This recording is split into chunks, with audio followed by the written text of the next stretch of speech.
And now it's time for The Insiders with Chuck Chvala and Scott Jensen, sponsored by the Wisconsin Counties Association.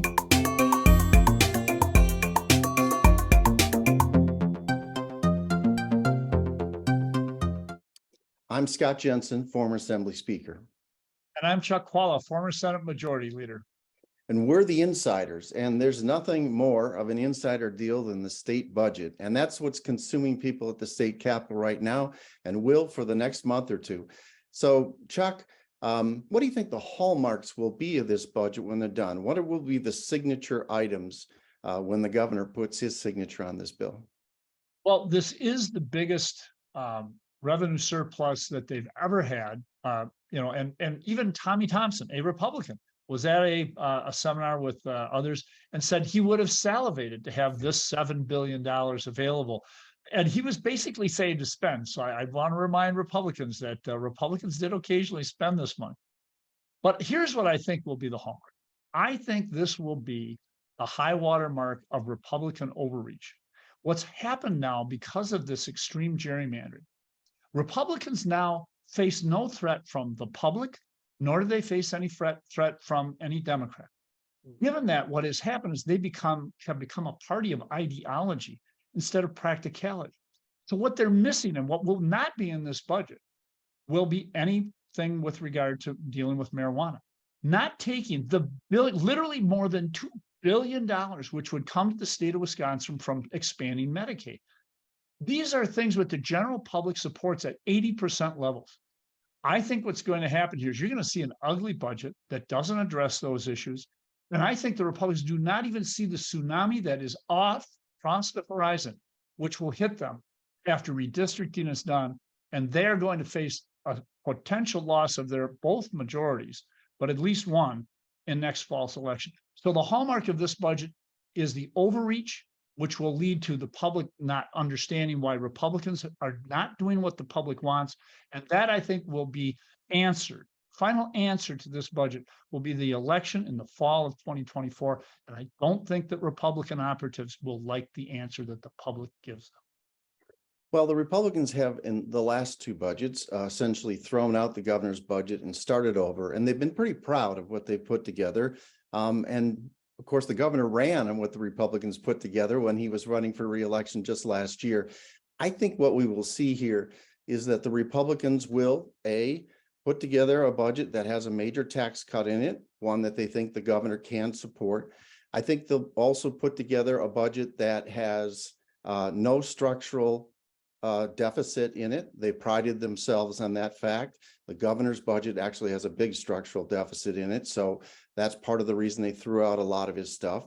I think they probably will reach a deal with a bipartisan deal with the governor on longer term transportation funding. I think that's a possibility. Hasn't been a high profile thing yet, but I think that is a possibility. I think we're hopeful that they get a bipartisan deal on shared revenue and the Milwaukee County, well, I don't want to say Milwaukee County Stadium, American Family Stadium in Milwaukee for the Brewers. So I think those could easily be the highlights of this budget. The question is, how much of it is just the Republicans talking to themselves, and how much of it have they pre-negotiated with the governor before they send that budget to him? I think the problem, Scott, and Scott and I have talked about this before. Remember how people vote. They vote on emotion. And the things that Scott talked about are really insider things. As Scott has often mentioned, shared revenue is about as insiders get, what, maybe 10, 15% of the public knows that shared revenue exists and what it is. So given that there might be a deal on some of these things, I think really shows that the Republicans are inside their own head. They're going to focus on things that work for them, but they're going to ignore things that the public really cares about. The public will understand that billions of dollars have not been taken by the state, and it's meant your taxes are higher, your services are lower. I think there are things that 80% of the people support, at least medicinal marijuana, and these guys are going to tank it, and I don't think they'll be able to pass it in a separate bill. And all of a sudden, the election's going to come around, and they're going to say, what are we running on this time? And Democrats are going to say, well, we know what we're running on. We're running on abortion. We're running on billions of dollars not taken. We're running on marijuana, which is popular. These people have abandoned the people of the state of Wisconsin. We know they're not going to do anything on guns. So I think this budget, whatever it has, it's not going to be good for Republicans. And it's everything that I see publicly stated by them tells me that they are clueless. I think they no longer understand what the public really wants because they don't have to respond to that. And that is the wisdom of our democracy, to require elections with margins where you have to appeal to the people on the margins. Scott and I both faced them. The Republicans don't have that anymore. It will result in a train wreck for them.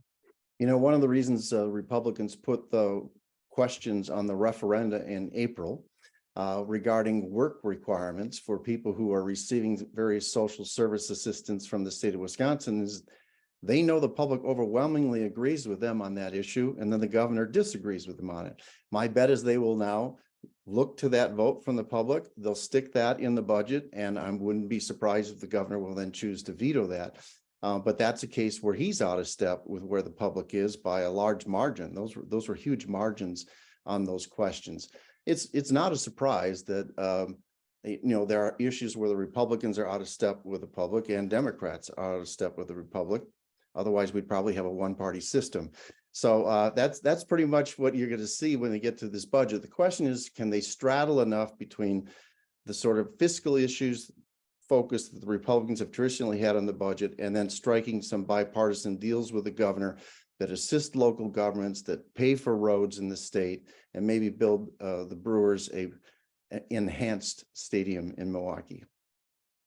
I think Scott's identified some things that will happen, like the Brewers Stadium, even though the Republicans threw the governor's plan out. I think people know that that's going to happen. In fact, the Republicans were just angry that they didn't get a chance to put it out there first. That's what that was about. There will be a number of things done, but I think there are too many things. I mean, the Republicans got no benefit from putting that referendum that Scott referred to on the ballot.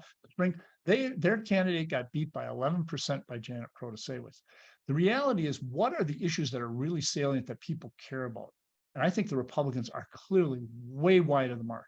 And the fact that you will see that they will do nothing about abortion in this next two sessions is only going to more dramatically show the public they're not with them. So there will be some interesting things that will come out. And I think the one that will be a hallmark, but it won't be really that big a deal publicly, is if they find an issue for long-term financing on transportation. That's a really big deal. Scott and I would agree on that. And Scott and I would have gotten something like that done.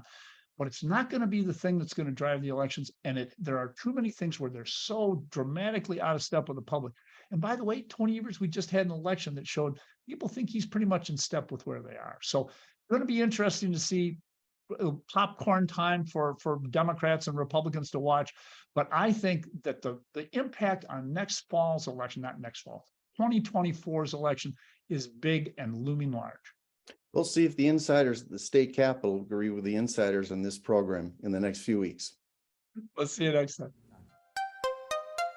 You've been listening to The Insiders with Chuck Chvala and Scott Jensen, sponsored by the Wisconsin Counties Association